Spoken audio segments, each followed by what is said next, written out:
성경에는 하나님께서 만드신 공동체가 두 가지가 있습니다. 하나는 지난 시간까지 함께 나누었던 신약의 공동체, 무엇입니까? 예수님께서 생명을 주고 핏값을 주고 세우신 교회 공동체입니다. 교회 공동체는 혈연으로 맺어진 관계는 아니었지만 혈연으로 맺어진 관계만큼 뜨겁고 깊은 사랑이 이끌어 나가는 공동체였습니다. 어떻게 이러한 일들이 가능했던 것일까요? 가족은 아니지만 혈연 관계는 아니지만 그와 견줄 수 있는 사랑의 근원이 교회 공동체 가운데 있었기 때문입니다. 교회는 하나님을 아버지로 고백하는 사람들, 그리고 예수 그리스도를 나의 주로 고백하는 사람들이 모여서 한 형제가 되고 또 한 자매가 되는 그런 공동체였기에 그 가운데 사랑의 역사가 일어났던 것입니다. 내가 가진 모든 것들을 다 내어놓더라도 아깝지 않은 사랑, 내가 거저 받았기에 또한 거저 줄 수 있는, 거저 나눌 수 있는 바로 이 사랑이 이끌어가는 공동체가 1세기의 교회, 초대교회, 그리고 사도들이 헌신하고 또한 순교하고 전도하며 세운 바로 그 교회였던 것이었습니다. 신약 성경의 서신서들을 보면, 편지들을 보면 누군가를 지칭할 때 형제 혹은 자매라는 호칭으로 부르는 것을 쉽게 볼 수가 있습니다.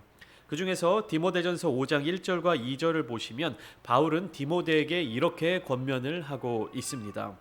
늙은이를 꾸짖지 말고 권하되 아버지에게 하듯하며 젊은이에게는 형제에게 하듯하고 늙은 여자에게는 어머니에게 하듯하며 젊은 여자에게는 온전히 깨끗함으로 자매에게 하듯하라. 아버지, 그다음에 형제, 자매, 어머니 등등 여기에 사용되어 있는 모든 호칭들은 다 가족 공동체에서 사용되는 호칭들이죠. 바울을 비롯한 초대교회 사도들은 성도 간에 서로 호칭을 부를 때 이런 가족 공동체에서 사용했던 호칭들을 사용하도록 권면하였습니다.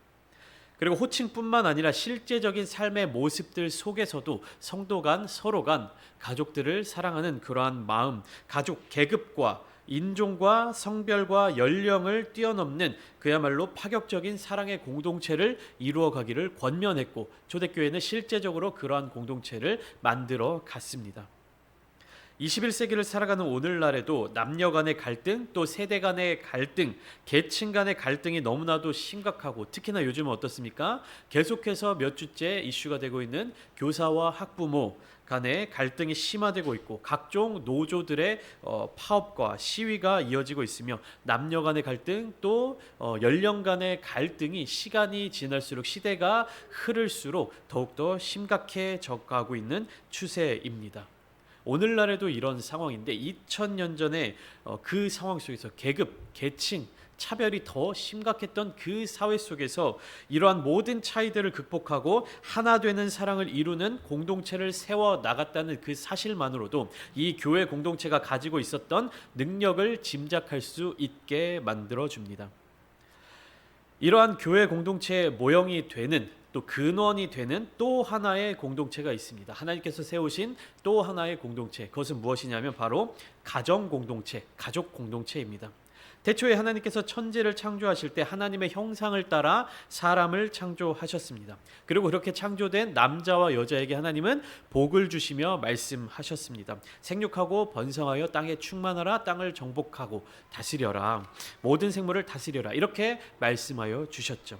하나님께서 창조하신 그 만물들 가운데 살면서 그것들로부터 먹을거리들을 얻고 또 그것들을 다스리며 하나님의 창조 섭리를 지켜 나갔습니다. 하나님께서 태초에 천지를 창조하신 그 이유와 목적을 분명하게 깨닫고 그 질서를 유지하고 다스리며 하나님의 뜻을 이루어가는 공동체가 바로 가정 공동체였다는 것입니다. 다른 모든 창조물들을 다스리며 살아가는 동시에 아담과 하와는 서로에게 돕는 배필이 되어서 둘이 한 몸을 이루어 가야 했습니다. 이것이 하나님의 분명한 뜻이었죠. 그러니까 서로가 서로를 지배하거나 다스리거나 억압하거나 통제하거나 하는 것이 아니라 돕는 배필이 되는 것, 또한 한 몸이 되는 것, 하나님 안에서 서로 하나가 되는 공동체가 바로 하나님께서 창조하시고 세우신 가정 공동체입니다. 이 가정 공동체에 있어서 가장 중요한 것이 무엇일까요? 이 역시 교회 공동체와 마찬가지로 사랑이 가장 중요한 요소일 것입니다. 상대방을 나 자신과 같이 사랑하는, 이웃을 내 몸과 같이 사랑하는 그 사랑의 시작, 그것이 바로 가정 공동체였던 것이죠. 이렇게 말씀을 드리고 나니까 하나님께서 만들어주신, 하나님께서 세워주신 공동체의 특징이 잘 보이는 것 같습니다. 하나님이 만드신 공동체에서 가장 중요한 것, 가장 중심이 되어야 되는 것은 무엇입니까? 사랑이죠. 하나님이 만드신 가정 공동체, 하나님께서 세우신 교회 공동체, 그 공동체에서 공통적으로 가장 중요한 요소는 바로 사랑, 서로 사랑하는 것입니다. 여기에서의 사랑은 단순히 이성적인 사랑, 우리가 에로스적 사랑이라고 이야기하죠. 이성적인 사랑이나 친밀감 혹은 헌신과 같은 사랑, 우정이나 우애와 같은 그러한 사랑을 뛰어넘어 하나님의 사랑이 중심을 이루어야 하는 것이죠. 이유나 조건이 붙지 않는 사랑, 존재 자체만으로 하나님께서 베풀어 주시는 그 아가페의 사랑, 이 사랑이 하나님이 세우신 공동체를 이루어가는 중요한 요소가 되어야 하는 것입니다. 예수님의 제자 중 한 사람이었던 사도 요한은 바로 이러한 사랑을 공동체 가운데에서 이루어 나가기를 강조하였습니다. 이 요한의 별명이 무엇인지 아십니까? 사랑의 사도입니다.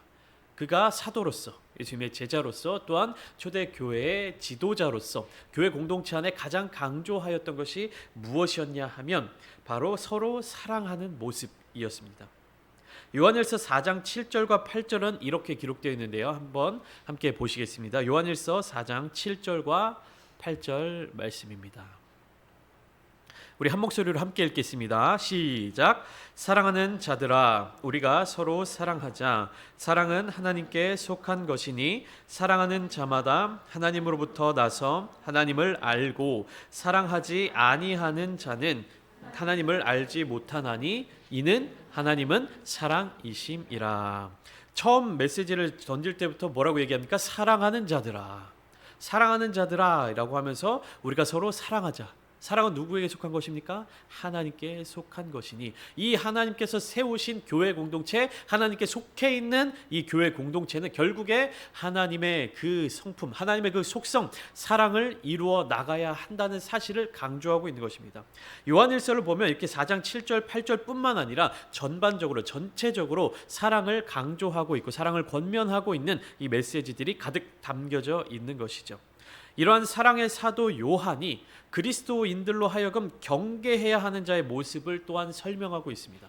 너희가 하나님, 예수님께 속한, 하나님께 속한 성도들로서 서로 사랑해야 하는데 이것은 해야 할 것입니다. 근데 하지 말아야 될 것, 경계해야 될 것에 대해서도 말씀을 하고 있는데, 경계해야 될 자의 모습을 이렇게 설명하고 있습니다. 요한일서 3장 11절과 12절 말씀입니다. 제가 읽어드리겠습니다. 우리는 서로 사랑할지니 이는 너희가 처음부터 들은 소식이라. 가인같이 하지 말라. 그는 악한 자에게 속하여 그 아우를 죽였으니 어떤 이유로 죽였느냐? 자기의 행위는 악하고 그의 아우의 행위는 의로움이라. 그러니까 요한은 우리가 해야 할 것이 있고 하지 말아야 할 것이 있다고 전하면서 해야 할 것은 무엇입니까? 서로 사랑하는 것. 하지 말아야 될 것은 무엇입니까? 가인같이 하지 말아라. 가인처럼 하지 말아라. 그 이유가 무엇입니까? 왜 그렇습니까? 가인은 악한 자에게 속하여서 악한 일을 행하였기 때문이다 라고 설명하고 있는 것입니다. 그 악한 일이 무엇이었죠? 자기 동생을 죽인 일이었습니다. 왜 동생을 죽였습니까? 요한이 설명하고 있는 이유는 가인은 악한 행동을 하였고 아벨 동생은 그런 의로웠기 때문에 죽였다라고 그 사실을 설명하고 있는 것입니다. 그렇다면 가인은 누구일까요? 가인은 누구입니까? 성경 속에 등장하는 인류 최초의 살인자입니다. 그것도 다른 사람이 아닌 자기의 동생, 이 가족 공동체에 함께 속해 있었던 아벨 동생을 죽인 사람이었습니다. 사도 요한은 서로 사랑하라는 이 메시지를 쓰면서 가인과 같이 하지 말라, 가인처럼 하지 말아라, 가인은 악한 자였다라고 말하고 있는 것입니다. 우리가 이를 통해 알 수 있는 사실은 가인과 같은 마음, 가인과 같은 그 행동은 하나님이 만드신 공동체 안에서 매우 부적절하며 그 공동체를 무너뜨릴 수 있는 위험이 있다라는 사실입니다. 가인은 명백한 살인자입니다. 살인을 저지른 사람들입니다. 근데 오늘날 우리가 일상 속에서 혹은 교회 공동체 안에서 가정 공동체 안에서 살인을 저지르는 일은 결코 쉬운 일이 아닙니다. 쉽게 나타날 수 있는 일이 아닙니다. 그러나 주님께서 말씀하셨죠. 그 살인이라든지 다른 사람들을 미워하는 것이라든지 간음하는 것이라든지 그 일이 실제로 일어나야만 죄가 되는 것이 아니라 그러한 마음을 품은 그러한 생각을 품은 것만으로도 동일한 죄가 될 수 있다. 그렇기 때문에 우리 교회 공동체 안에 있는 성도들은 이 가족들은 다른 사람들을 실제로 죽이는 행위를 하지 않더라도 무엇입니까? 내 마음속에 저 사람을 혹은 다른 사람을 죽일 정도로 미워하는 마음을 품고만 있어도 그것은 가인과 같은 모습이다라는 사실이죠. 가인이 살인을 저지르게 된 원인, 그 가인으로 하여금 그러한 행동을 하게 만든 요소가 무엇인지를 우리가 잘 파악하고 그 요소들을 경계하고 것들을 멀리해야 하겠습니다. 오늘 본문의 말씀으로 함께 나누면서 우리가 경계해야 될 가인의 모습이 무엇인지, 우리가 가인의 모습이 아닌 어떠한 모습을 가지고 살아가야 하는지에 대해서 함께 나누도록 하겠습니다. 오늘 본문의 첫 시작은 매우 아름답습니다. 창세기 4장의 시작은 굉장히 아름답죠. 사실 창세기 3장의 마지막을 보면 어떻습니까? 하나님께서 범죄한 아담과 하와를 에덴 동산에서 쫓아내 두시고 그 생명나무의 길을 지키게 하십니다. 그룹들과 두루 도는 불칼들로 하여금 지키게 하여서 사람들로 아담과 하와로 하여금 접근하지 못하도록 막아 버리시는 것입니다. 인간이 하나님과 맺었던 모든 관계가 다 끊어지고 에덴 동산에서 쫓겨나게 되는 모습이 3장의 마지막 부분이었습니다. 그런데 시간이 얼마나 흘렀는지는 모르겠지만 3장의 마지막이 끝나고 4장의 첫 시작을 보면 아담과 하와에게 자녀가 생기는 모습으로 시작됩니다. 1절에서는 가인의 출생에 대해서 그리고 2절에서는 아벨의 출생에 대하여 간략하게 설명을 하고 있습니다. 그런데 여기에서 중요하게 눈여겨볼 만한 장면이 등장하고 있는데 바로 1절의 마지막 부분입니다. 하와가 임신하고 가인을 낳은 뒤에 이렇게 고백하고 있는데요. 뭐라고 고백하고 있냐면 내가 여호와로 말미암아 득남하였다. 성경에는 이렇게 기록되어 있습니다. 내가 여호와로 말미암아 득남하였다. 이 말은 무엇이냐면 다른 그 번역을 보면 주의 도우심으로 하나님의 도우심으로 아들을 얻었다라는 뜻입니다. 그렇게 해석할 수 있습니다. 그러니까 가인의 탄생에 대해서 아버지와 어머니인 아담과 하와의 어떤 의지, 그 두 사람의 능력, 어떤 두 사람의 사랑만으로 자녀인 가인을 얻을 수 있다는 사실이 아니라는 것이죠. 그러니까 무엇입니까? 에덴 동산에서 비록 쫓겨났지만 아담과 하와의 삶, 그들의 가족 공동체 안에 하나님의 지속적인 관심이 있었다라는 사실을 하와의 입술을 통해서 고백하고 있는 것입니다. 이와 같이 하나님께서는 죄로 말미암아 쫓겨나고 분리될 수밖에 없었던 하와에게조차 계속해서 관심을 가지시고 죄로 말미암아 무너져버린 인간과 하나님과의 관계를 회복할 수 있는 길들을 계속해서 열어주셨습니다. 그 모습이 오늘 본문 창세기 4장 3절과 4절을 통해서 간접적으로 나타나고 있습니다. 3절과 4절의 모습 어떤 모습입니까? 아담의 두 아들, 그러니까 가인과 아벨이 각각 자기의 소출, 자기의 소산을 가지고 하나님께 제사를 드리는 모습을 보여주고 있는 것입니다. 가인은 농사짓는 자가 되었고 아벨은 양치는 자가 되었습니다. 그러니까 세월이 지나서 하나님께 제사를 드리게 되었는데 만약에 에덴 동산에서의 범죄함으로 말미암아 하나님과의 모든 관계가 끊어졌다면 이들이 하나님 앞에 제사를 드릴 필요가 있습니까? 없겠죠. 그러나 하나님께서는 비록 범죄한 자들이지만 범죄한 자들의 자녀들이지만 그 깨어진 관계, 무너져버린 관계를 회복할 수 있는 그 회복의 첫 걸음을 이렇게 걸어주셨던 것입니다. 에덴 동산에서의 범죄함으로 말미암아 하나님과의 관계가 완전히 끊어졌고 회복의 가능성이 없어졌다면 하나님께서 이 공동체를 세우시고 공동체에 개입하시고 그 공동체의 구성원들로부터 제사를 예배를 받으실 이유가 없다는 사실인 것이죠. 그러나 아담과 하와는 범죄하여 쫓겨난 이후에도 사랑으로 그들을 살피시는 하나님의 은혜를 경험하였습니다. 그리고 그들의 가정 가운데 하나님의 뜻을 세워 나가고자 했던 것이죠. 그렇기 때문에 자녀들에게 하나님께 제사하는 것, 하나님을 섬기는 것, 하나님의 마음에 합당한 삶을 살아야 한다는 사실을 가르쳤던 것입니다.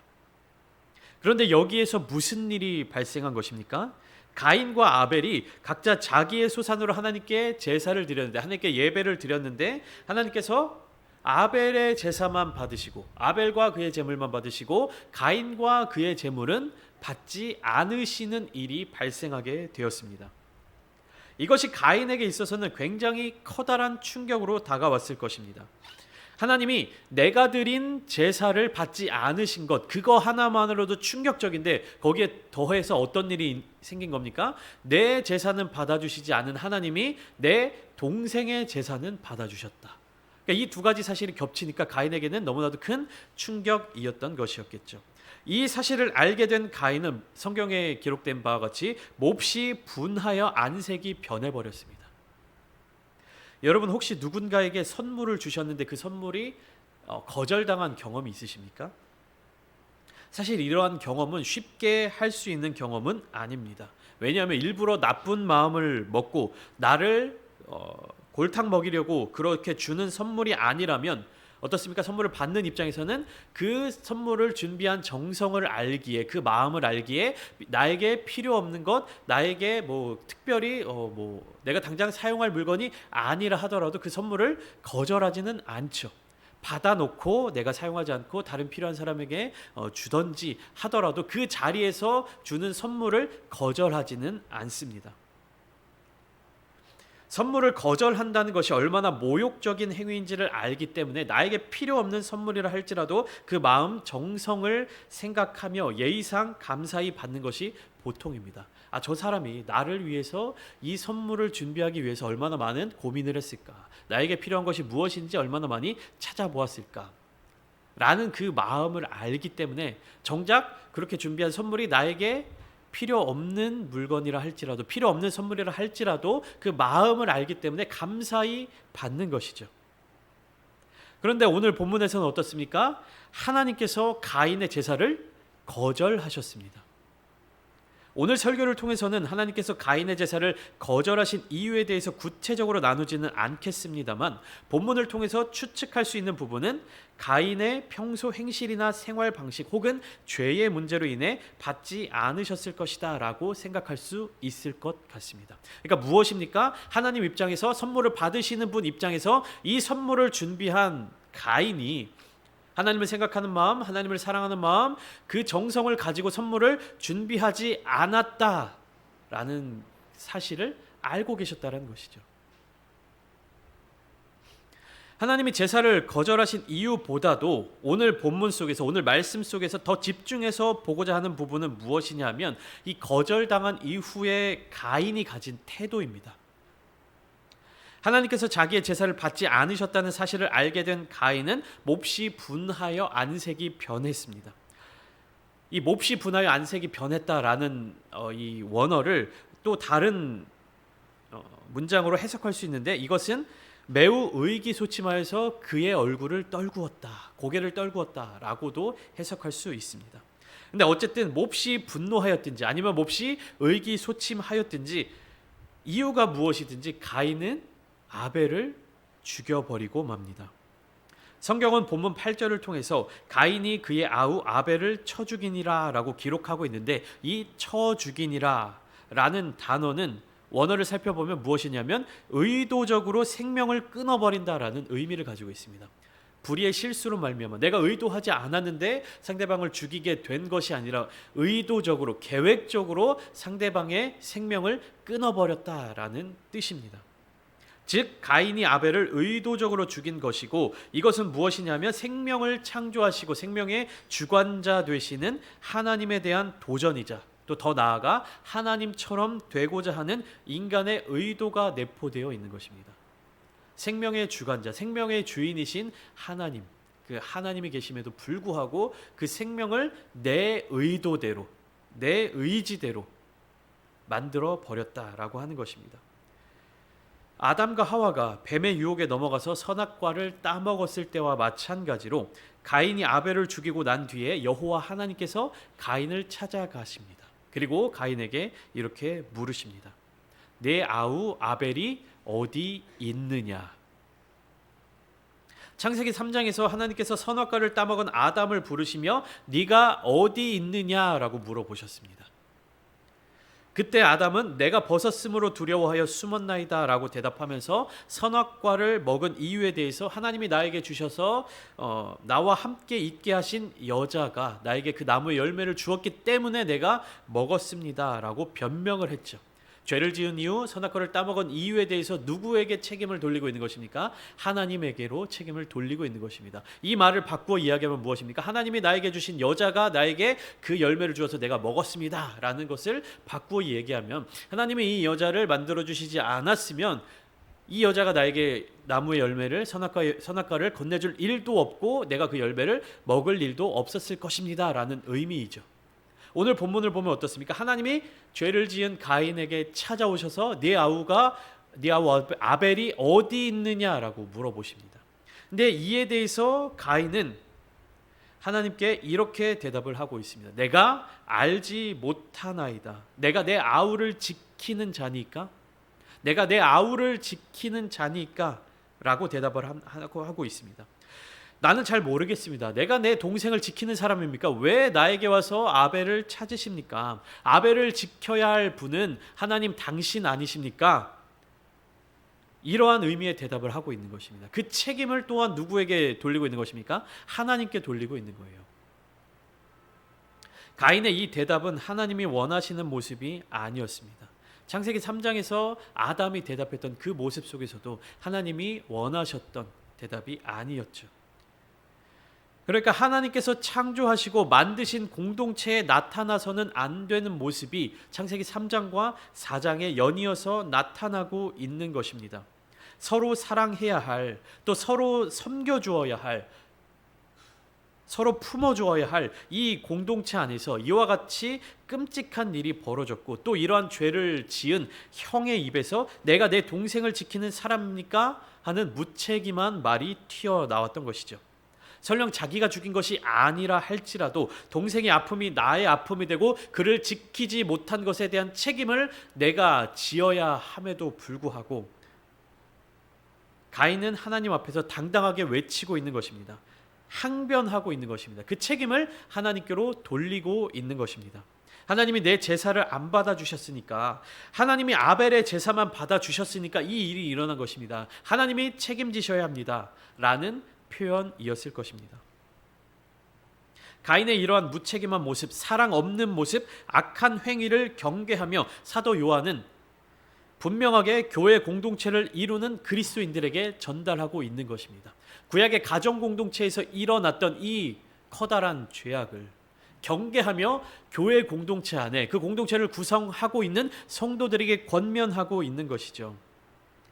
서로 사랑함으로 의로만에 거해야 한다. 악한 행실, 그 악한 일에 거하지 말아야 한다. 하나님께서 세우신 공동체의 변함없는 정체성은 무엇입니까? 서로 사랑하는 공동체라는 이 사실을 가인의 일을 통해 전하고 있는 것이죠. 결국 하나님께서 세우신 공동체를 파괴한 가인의 결말은 저주가 가득한 모습으로 이어지게 됩니다. 내가 내 아우를 지키는 자니까 라고 말하는 가인을 향하여서 하나님께서는 네가 무엇을 하였느냐, 네 아우의 핏소리가 땅에서부터 내게 호소하느니라 라고 말씀하십니다. 그러면서 가인이 받게 될 땅의 저주에 대해서도 말씀하여 주시는데, 전능하신 하나님 앞에서는 변명도 부정도 항변도 모두 소용이 없습니다. 죄를 지은 인간이 하나님 앞에서 할 수 있는 것은 아무것도 없습니다. 그러니까 회개하고 돌이킬 수 있는 기회가 있을 때 놓치지 말아야 하는 것이죠. 본문 11절과 12절에서 가인이 받게 될 저주가 이렇게 나타나고 있습니다. 땅이 그 입을 벌려 네 손에서부터 네 아우의 피를 받았은즉 내가 땅에서 저주를 받으리니 내가 밭을 갈아도 땅이 다시는 그 효력을 내게 주지 아니할 것이요 너는 땅에서 피하며 유리하는 자가 되리라. 하나님의 창조 목적은 어디에 있습니까? 생명에 있는데 하나님께서 창조하신 그 땅에 사망의 피를 흘리게 만든 가인은 그 생명의 활동으로 인한 소출을 얻지 못하게 되었습니다. 그의 직업이 무엇입니까? 2절을 통해서 우리가 알 수 있는 것, 농사하는 자였습니다. 농사하는 자였는데 더 이상 그는 땅으로부터 소출을 받지 못하게 되었던 것이죠. 더 나아가서 가인은 땅에서 피하며 도망 다니는 사람이 되어야 했습니다. 땅에서 쉬지도 못하고 소출을 얻지도 못하고 이리저리 떠돌아 다니는 사람이 되고 만 것입니다. 이것은 그의 삶의 고통과 고난이 계속된다라는 의미이기도 하지만 이제 더 이상 하나님의 얼굴을 볼 수 없게 된다는 뜻이기도 합니다. 사랑하는 부천창대교회 성도 여러분, 오늘날을 살아가는 또 오늘날 우리가 속한 공동체는 어떠한 목소리가 주를 이루고 있습니까? 우리 가정은, 우리 교회는, 우리가 속한 공동체는 무엇을 외치고 있습니까?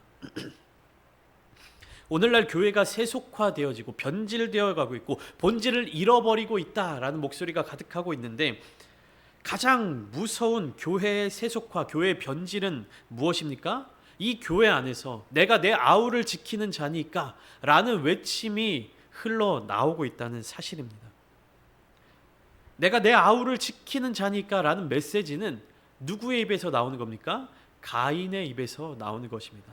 가인은 죄악, 행악자였습니다. 악한 것에 속한 사람이었습니다. 자신들의 생활과 삶에 있어서 하나님 없이 살아가는 사람들의 입에서 나와야 하는 말입니다. 내가 내 아우를 지키는 자니까.